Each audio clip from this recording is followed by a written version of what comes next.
आंतरवलीतून live येऊन मराठ्यांचा आरक्षणाचा मार्ग मोकळा झाला अशी घोषणा जरांगे पाटलांनी केली. तसेच आपल्या मागण्या पूर्ण झाल्याचा आनंदही त्यांनी व्यक्त केला. JR निघाला म्हणजे मराठी आरक्षणात गेले. थोडा वेळ लागन. आपण जरी एखादी जमीन वावर विकत घेतलं तरी बी आपल्याला त्याच्यात आऊत हाणा लागन, नांगर हाणायला लागन. उन्हाळा आहे तर पाऊस पडूस तर वाट बघावं लागल. मग आपल्याला पाऊस पडल्यावर त्याच्यात कापूस लावता येईल किंवा पेरता येईल अशी सिस्टम असती. तुम्ही जर उन्हाळ्यात जर त्या ढेकळातच टाकलं तर जळून जाईल.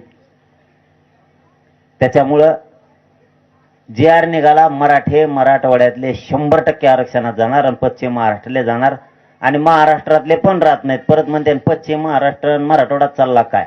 शिंदे समिती महाराष्ट्रभर काम करते. त्यामुळे विदर्भ, खानदेश आणि कोकणातला सुद्धा मराठा राहणार नाही. ती जबाबदारी आणखीन मायावर आहे. तुम्ही काही टेन्शन घेऊ नका ते बाकीच.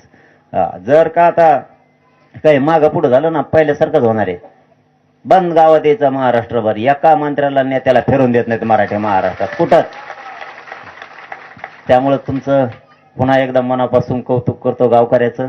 तुमचं मनापासून आभार. आता तर काय बोलायलाच काही नाही. त्याच्यामुळे बोलावं तरी काय. आरक्षण मिळालंय त्याच्यामुळं आरक्षण कसं काय देत नाही असं म्हणावं दिलंय बी काय कळा ना.